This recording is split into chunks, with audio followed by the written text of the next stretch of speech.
Hola, hola, hola, ¿cómo están? Feliz y bendecido sábado, ¿cómo andan? Espero que muy bien.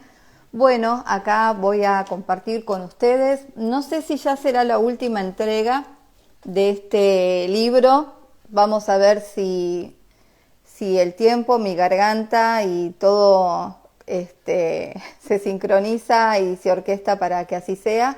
Si no, bueno, será la anteúltima porque ya no queda nada, no queda nada. Pero bueno, son varias hojitas, así que tampoco quiero que se me haga muy largo el video. Pero bueno, vamos a comenzar con ya estas últimas hojas de este maravilloso libro de Víctor Frank, El hombre en busca de sentido. Espero que realmente le hayan encontrado el sentido a través de estas páginas que nos ha dejado acá el psiquiatra. Así que bueno, voy a continuar con esta lectura. Estoy en la parte, a ver, ya les digo, en la segunda parte que nos habla de los conceptos básicos de la logoterapia. Voy a continuar con un subtítulo que dice no dinámica y dice así. Sin duda, la búsqueda humana de sentido y de valores puede nacer de una tensión interna, no de un equilibrio interno. Ahora bien, esa tensión es un requisito indispensable para la salud mental. Me atrevería a afirmar que aún en las peores condiciones, nada en el mundo ayuda a sobrevivir como la conciencia de que la vida esconde un sentido. Hay mucha sabiduría en las palabras de Nietzsche. Quien tiene un porqué para vivir puede soportar casi cualquier cómo. No veo en estas palabras un motor válido para la psicoterapia. Los campos de concentración nazis dan fe de que los prisioneros más aptos para la supervivencia fueron los que se sabían esperados por algún ser querido, o les apremiaba acabar una tarea o cumplir una misión, experiencia que confirmarían los psiquiatras norteamericanos en Japón y en Corea. En mi caso, cuando fui internado en el campo de Auschwitz, me confiscaron un manuscrito listo para su publicación. Sin duda, mi intenso deseo de reelaborar ese libro me ayudó a sobrellevar los inhumanos rigores del campo.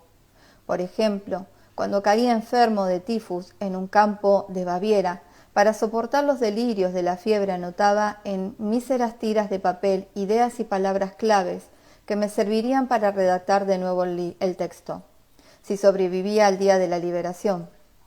Estoy convencido de que ese esfuerzo, al límite de mi resistencia, me ayudó a superar el riesgo de un colapso cardiovascular. Lo anterior confirma que la salud psíquica necesita cierto grado de tensión interior, la tensión existente entre lo que se ha logrado y lo que hay que conseguir, a la distancia entre lo que uno es y lo que uno debería llegar a ser. Esta tensión es inherente al ser humano y, por tanto, indispensable para el bienestar psíquico.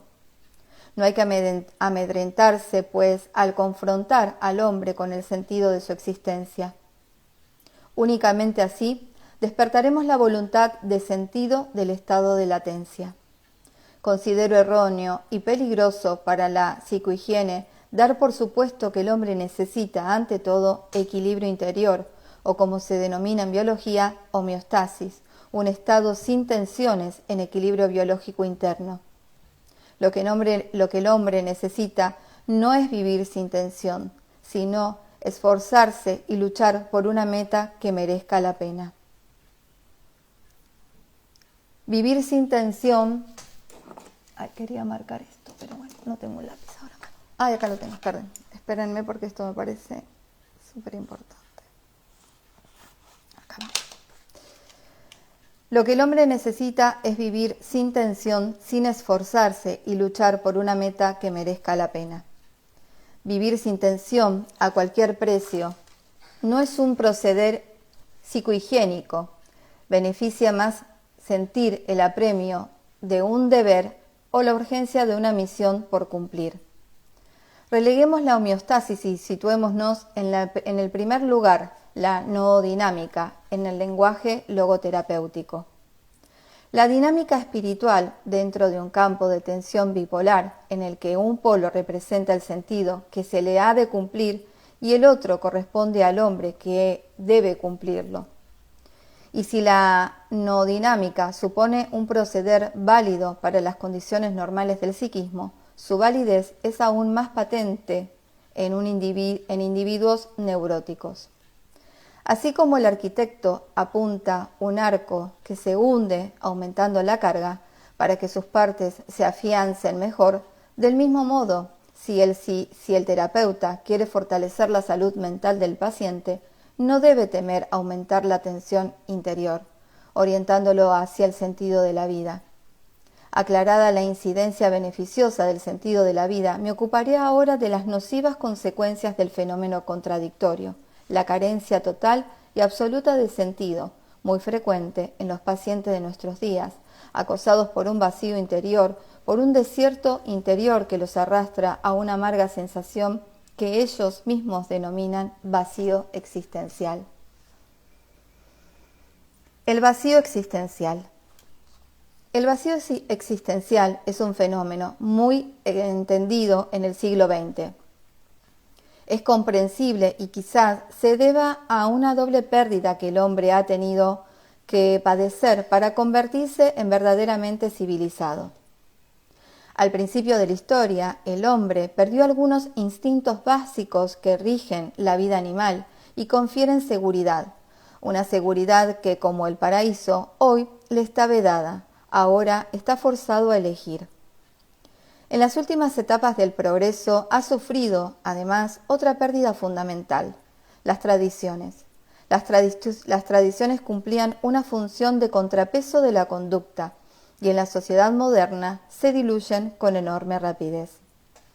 Al no conservar las tradiciones que marcan la actuación social aceptada, el hombre carece del instinto que guía su conducta y con frecuencia no sabe cómo comportarse. Por ello, hace que las otras personas hacen conformismo o hacen lo que las otras personas quieren que haga, totalitarismo.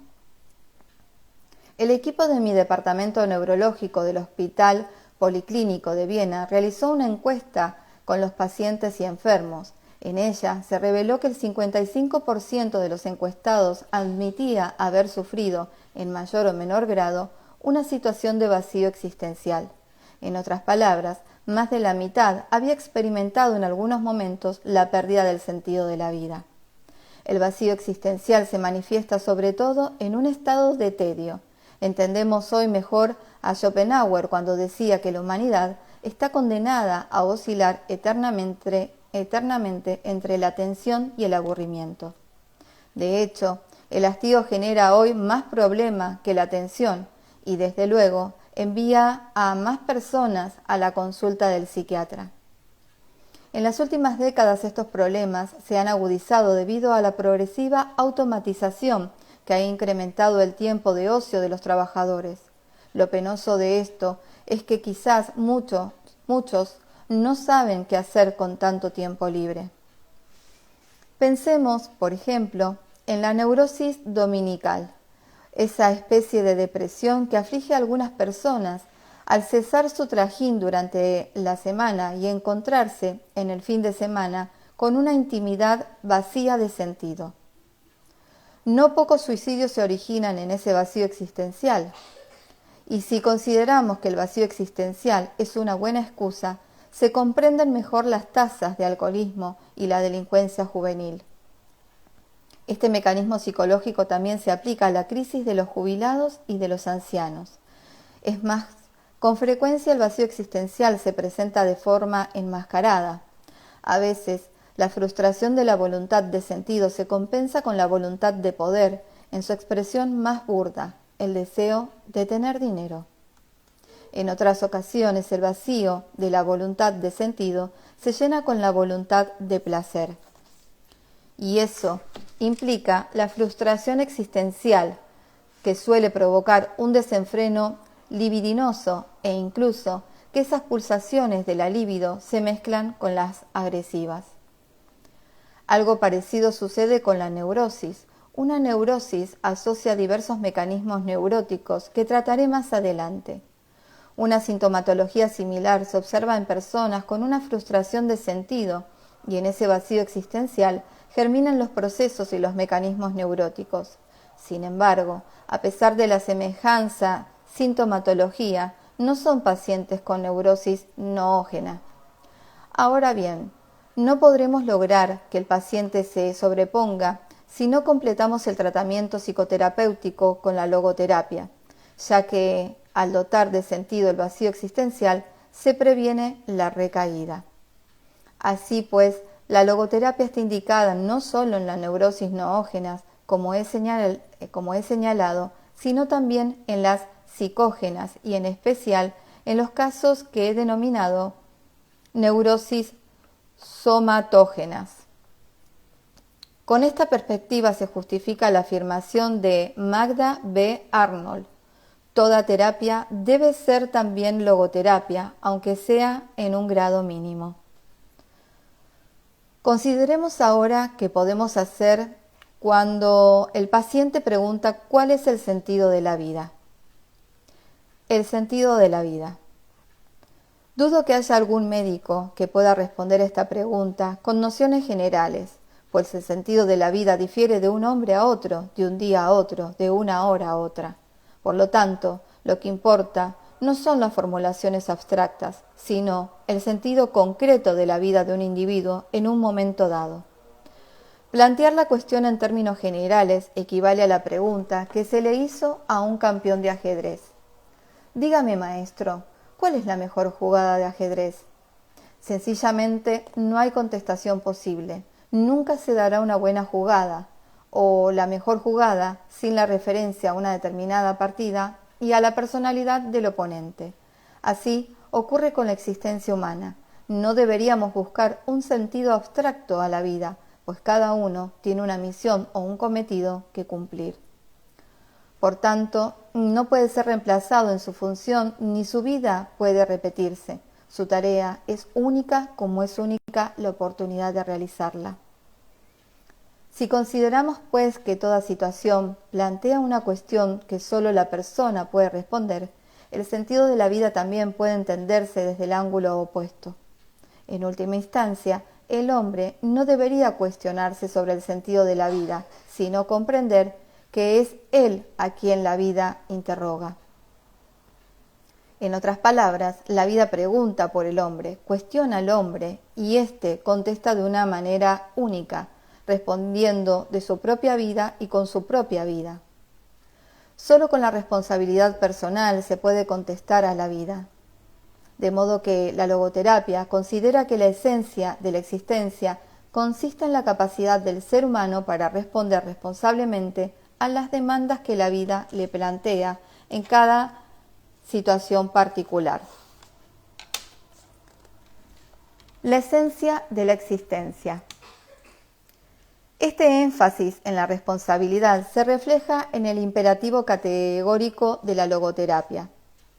Actúa como si vivieras por segunda vez y la primera lo hubieras hecho tan desacertadamente como estás a punto de hacerlo ahora.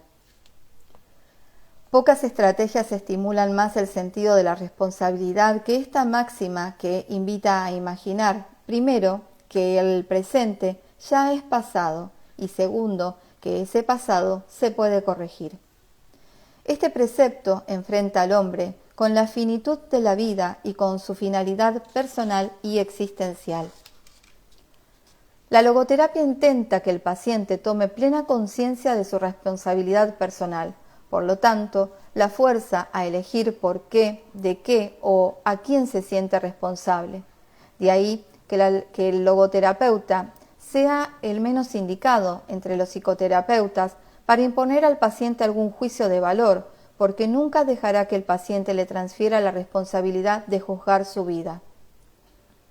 Corresponde al paciente decidir si debe interpretar su vida con responsabilidad ante la sociedad o ante su conciencia. Una gran mayoría considera que es a Dios a quien tiene que rendir cuentas. Son personas que no se quedan simplemente en la tarea que deben cumplir, sino que se vuelven hacia quien les ha encomendado esa tarea. La logoterapia no es una labor docente ni misionera. Está lejos tanto del razonamiento lógico como de la exhortación moral. Intentaré explicarlo gráficamente. El papel del logoterapeuta se parece más al de un oftalmólogo que al de un pintor. El pintor ofrece una imagen del mundo tal como él lo ve. El oftalmólogo, en cambio, quiere que veamos el mundo tal y como el mundo realmente es. La función del logoterapeuta consiste en ensanchar el campo visual del paciente hasta que visualice responsablemente el amplio espectro de valor y de sentido de su horizonte existencial. La logoterapia no necesita imponer al paciente ningún juicio de valor porque la verdad se impone por sí misma. Al declarar que el hombre es responsable y capaz de descubrir el sentido concreto de su existencia, quiero destacar que el sentido de la vida debe buscarse en el mundo, no dentro del ser humano o de la psique, como si fuera un sistema cerrado.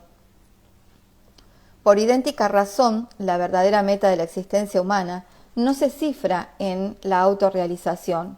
La autorrealización por sí misma no puede ser una meta. El mundo no debe considerarse como expresión de uno mismo, ni como un mero instrumento, ni un medio para la autorrealización. En ambos casos, la visión del mundo se convierte en Westeltung, no sé qué significa, perdón, es decir, menosprecio del mundo. Es llamado autotrascendencia de la existencia a esta característica esencial del hombre. Ser hombre implica dirigirse hacia algo o alguien distinto de uno mismo, bien sea para realizar un valor, bien para alcanzar un sentido o para encontrar a otro ser humano. Cuanto más se olvida uno de sí mismo al entregarse a una causa o a la persona amada, más humano se vuelve y más perfeccionista sus capacidades. Por el contrario, cuanto más se empeña el hombre en conseguir la autorrealización, más se le escapa, pues la verdadera autorrealización es el efecto profundo del cumplimiento del sentido de la vida. En otras palabras, la autorrealización no se logra como un fin, sino que es el legítimo fruto de la trascendencia. Ya he dicho que el sentido de la vida cambia continuamente, pero nunca cesa. De acuerdo con la logoterapia, podemos descubrir el sentido de la vida de tres modos. 1. Realizando una acción. 2. Aceptando los dones de la existencia. 3. Por el sufrimiento. En el primer caso, el recurso para alcanzarlo resulta obvio. El segundo y el tercero requieren una explicación. El sentido del amor. El segundo modo de describir el sentido de la vida se produce con la aceptación de los dones de la existencia. Por ejemplo, la conmoción interior ante la belleza del arte, el esplendor de la naturaleza o el amoroso calor de otro ser humano. El amor es la única vía para llegar a lo más profundo de la personalidad de un hombre. Nadie conoce la esencia de otro ser humano si no lo ama. Por el acto espiritual del amor se contemplan los rasgos esenciales de la persona amada, incluso su potencialidad, lo que aún no ha sido revelado. Aún más, mediante el amor la persona que ama capacita al amado a actualizar sus posibilidades ocultas. El amor consigue que el otro realice su potencialidad personal. En la logoterapia, el amor no se interpreta como un mero epifenómeno de los impulsos e instintos sexuales, de acuerdo con el mecanismo de la sublimación. El amor es un fenómeno tan primario como el sexo. Normalmente el sexo es una forma de expresar el amor. El sexo está justificado, incluso santificado, como vehículo del amor con esa dimensión. Así, el amor no se entiende como un efecto secundario del sexo, sino que el sexo es un medio de expresión de la fusión absoluta y definitiva que es el amor. El sentido del sufrimiento. El tercer modo de encontrarle un sentido a la vida es a través del sufrimiento. Cuando hay que enfrentarse a una situación inevitable, inapelable e irrevocable, una enfermedad incurable, un cáncer terminal, la vida ofrece la oportunidad de realizar el valor supremo, de cumplir el sentido más profundo, aceptar el sufrimiento. El valor no reside en el sufrimiento en sí, sino en la actitud frente a él, en la capacidad de soportarlo. Lo ilustraré con un ejemplo. Un doctor en medicina general me consultó sobre la fuerte depresión que padecía. No podía sobreponerse a la pérdida de su mujer, con quien había compartido un matrimonio excepcionalmente feliz. Su mujer había muerto hacía 2 años. ¿Cómo podía ayudarle? Me abstuve de decirle nada y le pregunté: ¿qué habría sucedido, doctor, si hubiera muerto usted y su mujer hubiera sobrevivido? Habría sido terrible para ella, sufriría mucho, contestó. Entonces repliqué: ¿no se da cuenta de que usted le ha ahorrado a ella este sufrimiento? Para conseguirlo ha tenido que sobrevivirla y llorar su muerte. No dijo nada. Me tomó la mano y luego abandonó en silencio la consulta. El sufrimiento, en cierto modo, deja de ser sufrimiento cuando encuentra un sentido, como ocurre en el sacrificio. Claro está que, en este caso, no se llevó a cabo ninguna terapia en sentido estricto, pues la desesperación de ese hombre no era patológica y nadie podía devolverle la vida a su mujer. Pero logré modificar su actitud hacia su inevitable destino y a partir de entonces encontró un sentido a su sufrimiento. Uno de los postulados de la logoterapia mantiene que la preocupación primordial del hombre no es gozar del placer o evitar el dolor, sino encontrar un sentido a la vida. En esas condiciones, el hombre está dispuesto a aceptar el sufrimiento si el sufrimiento tiene sentido. Pero quisiera dejar bien en claro que el sufrimiento no es necesario para otorgar sentido a la vida. El sentido es posible sin sufrimiento. Para que el sufrimiento confiera un sentido, ha de ser inevitable, completamente necesario. El sufrimiento evitable debe combatirse con los remedios oportunos. No hacerlo sería masoquismo, no heroísmo. La psicoterapia tradicional tiende a restaurar a la persona la capacidad para el trabajo y el disfrute de la vida. Esos objetivos los comparte la logoterapia, pero va más allá al pretender que el paciente recupere su capacidad de sufrir, si fuera necesario, para poder encontrar sentido al sufrimiento. En este contexto, Edith Holson, profesora de psicología en la Universidad de Georgia, en un artículo sobre la logoterapia, defiende que nuestra actual filosofía de la higiene mental insiste en la idea de que las personas deberían ser felices y por ello a la infelicidad se la ve como un desajuste. Este sistema de valores frente a la inevitable infelicidad podría ser responsable del incremento de desdicha que causa, desdicha que causa no ser plenamente feliz. En un artículo posterior expresaba la esperanza de que la logoterapia logre contribuir a contrarrestar algunas tendencias indeseables en la cultura estadounidense actual, en la que el paciente incurable se le dan pocas oportunidades para sentirse orgulloso de su sufrimiento y considerar que lo ennoblece en vez de degradarlo, de modo que no solo es infeliz, sino que además se avergüenza de serlo. A veces la existencia no nos permite desempeñar el trabajo deseado y disfrutar de la vida, pero nunca nos puede arrebatar el sufrimiento inevitable.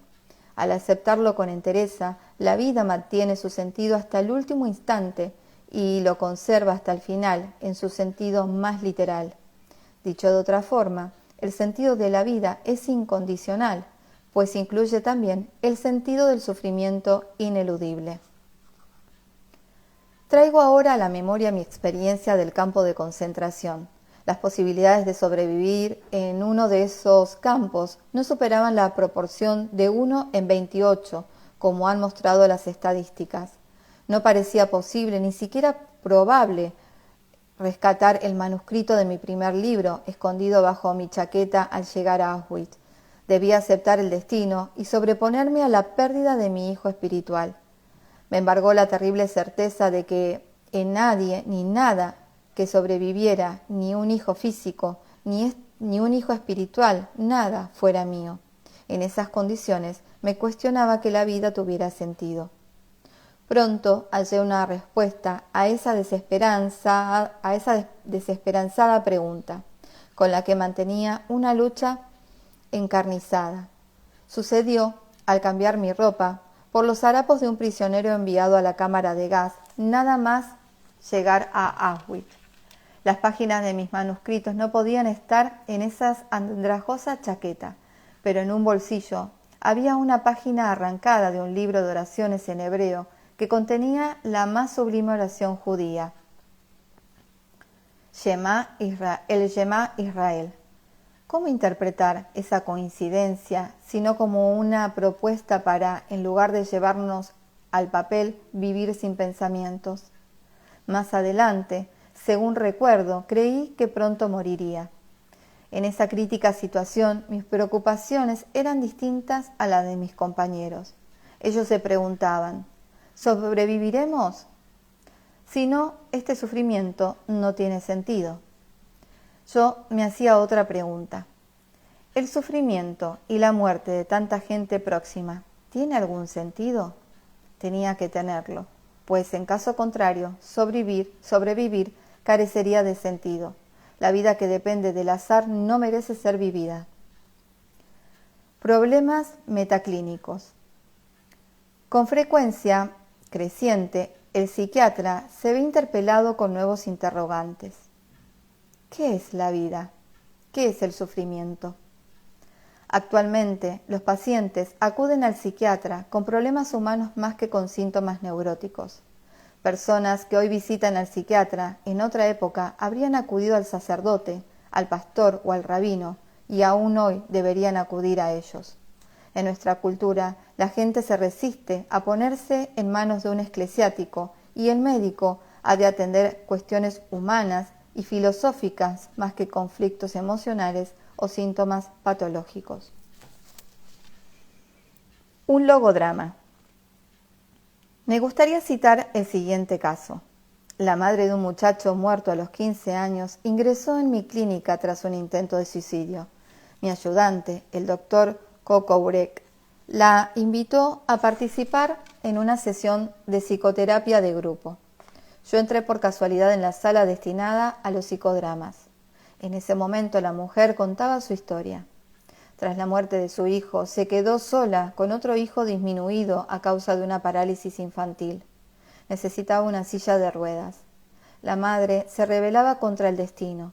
Intentó suicidarse con su hijo y éste se lo impidió. Él quería vivir. Para él la vida seguía teniendo sentido. ¿Por qué no lo tenía para su madre? ¿Cómo encontrar el sentido de su vida? ¿Cómo podría ayudarla a encontrarlo y ser consciente de él? Improvisando, participé en el debate. A otra mujer del grupo le pregunté la edad. 30, me contestó. Le repliqué, no, usted no tiene 30, sino 80 años. Está moribunda, en su cama y recuerda su pasado. Una vida sin hijos, pero repleta de éxitos económicos y prestigio social. Y le invité a que imaginara cómo se sentiría en esa hipotética situación. ¿Qué pensaría usted? ¿Qué se diría a sí misma? Reproduzco textualmente la grabación magnetofónica de la sesión. Oh, me casé con un millonario y llevé una vida cómoda, llena de lujo, y la viví plenamente. Coqueteé con los hombres y me burlé de ellos, pero ahora tengo 80 años y ningún hijo. Al volver la vista atrás, ya vieja, no comprendo el sentido de todo aquello. Siento que mi vida ha sido un fracaso, un tremendo fracaso. Invité entonces a la madre del muchacho paralítico a que se imaginara a sí misma viendo su vida ya pasada, en una situación semejante a la mujer anterior. Esto es lo que dijo, igualmente grabado. Yo quería tener hijos y mi deseo se cumplió. Un hijo murió y el otro minusválido habría ingresado en una institución benéfica si yo no me hubiera ocupado de él. Aunque esté tullido e inválido, es mi hijo y me he esforzado en que tenga la mejor vida posible. He hecho de mi hijo un ser humano mejor. En ese punto rompió a llorar y continuó entre sollozos. En cuanto a mí, puedo recordar en paz mi pasado. He intentado con todas mis fuerzas cuidar a mi hijo. He actuado lo mejor que he sabido. Lo hice por el bien de mi hijo. Mi vida no ha sido un fracaso. Al contemplar su vida desde la proximidad de la muerte, percibió el sentido que la animaba, la misión que debía realizar, y en ese sentido se incluía el sufrimiento. Por igual motivo, se hizo patente que quizás una vida tan corta como la de su hijo muerto podría ser más plena en alegría y amor, con mayor sentido que una vida mucho más larga. Al cabo de un rato, hice otra pregunta a todo el grupo. Les pregunté si un chimpancé con el que había experimentado el suero de la poliomielitis, le pregunté si un chimpancé con el que se había experimentado el suero de la poliomielitis, un animal al que le inyectaban continuamente, podría percibir el sentido de su sufrimiento. Unánimemente contestaron que no. El chimpancé no puede entrar en el mundo del hombre, y el mundo del hombre es el único lugar donde se comprende el sufrimiento. Después formulé las siguientes cuestiones. ¿Y qué hay del hombre? ¿Tienen la seguridad de que lo humano constituye el término de la evolución? ¿No es concebible otra dimensión, un mundo más allá del mundo del hombre, un mundo donde la pregunta sobre el sentido del sufrimiento obtenga una respuesta? El suprasentido. Este sentido último excede, lógicamente, la capacidad intelectual del hombre. En logoterapia se denomina suprasentido. Al hombre no se le exige, como predican los filósofos existenciales, que soporte lo absurdo de la vida, sino que asuma racionalmente su capacidad para captar la sensatez incondicional de la vida. El logos es más profundo que la lógica. El psiquiatra, que va más allá del concepto de suprasentido, se verá antes o después desconcertado por sus pacientes, como me ha sucedido a mí cuando mi hija de 6 años me preguntó: ¿por qué decimos buen Dios? Hace unas semanas teníamos sarampión y el buen Dios te curó, respondí. La niña no quedó satisfecha y replicó: sí, papá, pero no olvides que primero me la envió. Si un paciente posee una creencia religiosa firmemente arraigada, no hay ninguna objeción en utilizar el efecto terapéutico de sus convicciones y, por consiguiente, reforzar así sus recursos espirituales. Para ello, el psiquiatra ha de ponerse en el lugar del paciente, y eso hice cuando me visitó un rabino de Europa oriental y me contó su historia. Había perdido a su mujer y a sus 6 hijos en la cámara de gas, en el campo de concentración de Auschwitz, y ahora resultaba que su segunda esposa era estéril. Le insinué que la vida no tiene como única finalidad la procreación, porque entonces la vida en sí misma carecería de sentido, y lo que en sí mismo es insensato no se convierte en sensato por la perpetuación. El rabino examinó mis palabras a la luz de la ortodoxia judía y expresó su desesperación por no tener un hijo que, a la hora de la muerte, pudiera rezarle el Kadish.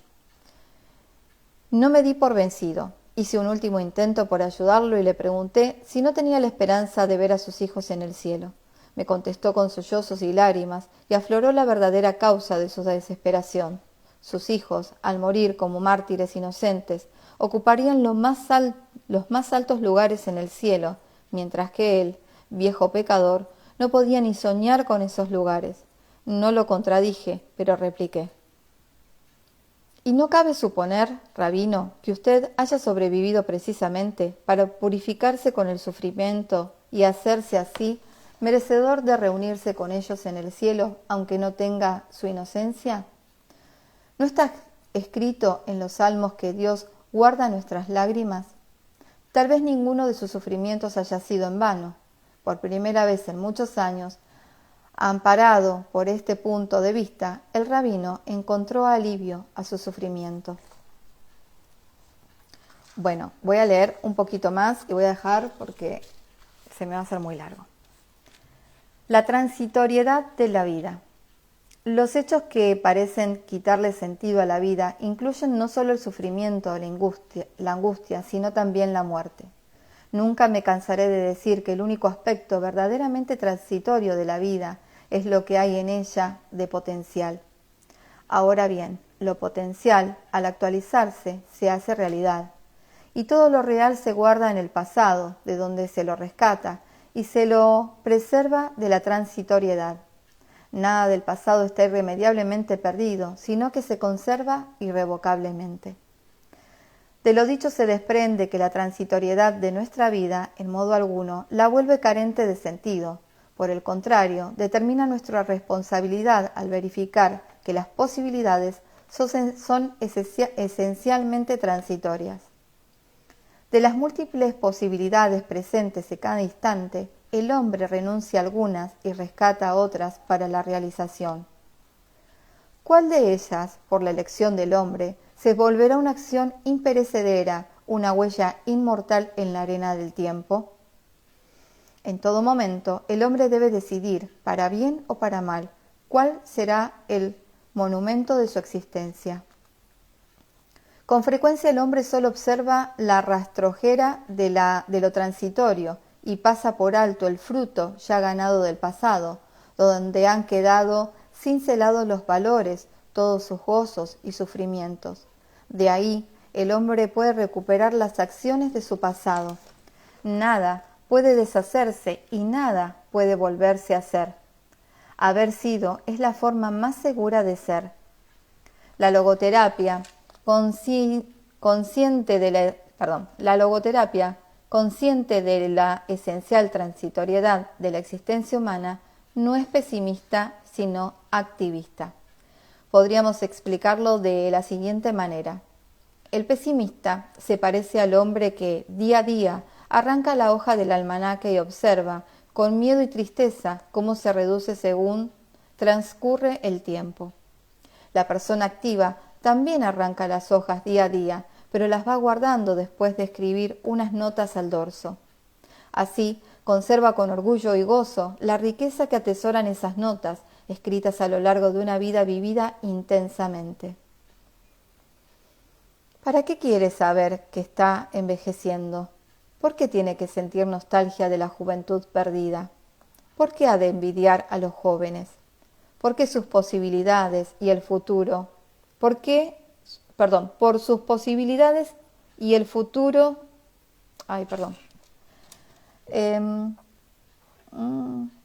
¿Por qué ha de envidiar a los jóvenes?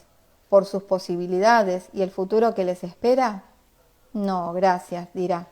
En lugar de posibilidades, por hacer yo cuento con las realidades de mi pasado, mis trabajos, los amores sentidos y regalados, los sufrimientos aceptados con valor. De esos sufrimientos precisamente me siento más orgulloso, aunque no susciten ninguna envidia. Bueno, voy a dejar este otro poquito que queda, quedan 5 o 6 hojitas, pero bueno, hasta acá estamos bien con la lectura. Seguramente mañana o ya el lunes termino.